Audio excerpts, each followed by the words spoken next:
தாயின் கருவறை முதல் கோயில் கருவறை வரை லஞ்சம் ஊழல் நிறைந்துள்ளது என்று தெரிவித்துள்ள சீமான் 100 படங்கள் எடுத்தாலும் லஞ்சம் ஊழல் ஒழியாது, நோய் இருக்கும் வரை மருந்து கொடுத்துதான் ஆக வேண்டும் என கூறியுள்ளார். சென்னையில் இந்தியன் 2 திரைப்படத்தை பார்த்த பின்னர் செய்தியாளர்களிடம் பேசிய அவர் இதனை தெரிவித்தார். ஒரு அதிகாரி ஊழல் பெறார், லஞ்சம் பெறாருன்னா அதை சரி பண்ணிடலாம். ஒரு நேர்மையான நிர்வாகி சரி பண்ணிடலாம். ஒரு அரசியல் தலைவன் ஊழல் செய்யறான், லஞ்சம் செய்யறான், மோசமான ஆட்சி செய்யறான்னா அதை மாற்றுவதற்கான வாய்ப்பு, வலிமை மக்கள்கிட்ட இருக்கு. அடுத்த 5 ஆண்டுல மாத்திடலாம், தூக்கி போட்டுடலாம்.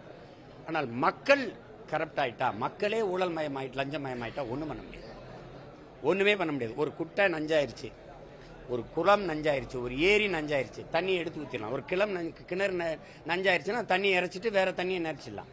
கடலே விஷமாயிருச்சுன்னா என்ன பண்ணுவீங்க? அதனால மக்கள் தெளிவடையணும். இன்னும் 10 படம், இன்னும் 100 படம் எடுத்தா கூட இந்த ஊழல் லஞ்சத்தை ஒழிக்க முடியாது. நீங்க மாறணும், ஊழல் லஞ்சத்துக்கு எதிராக நான் மாறணும், இவர் மாறணும், அவர் மாறணும். அப்போ ஒவ்வொருத்தரும் ஊழல் லஞ்சத்திற்கு எதிராக மாறினால்தான் மாறும். இங்க தன்னலத்திலிருந்து தான் பிறக்குது. பிறருக்கு யாருக்கும் கிடைக்காது எனக்கு கிடைக்கணுங்கிற எண்ணத்துல தான் ஊழல் லஞ்சம் பிறக்குது. கோயிலா முதல்ல போய் நான் கும்பிட்டு போயிடணும், சிறப்பு தரிசனம், வரிசையில் நிக்க முடியல.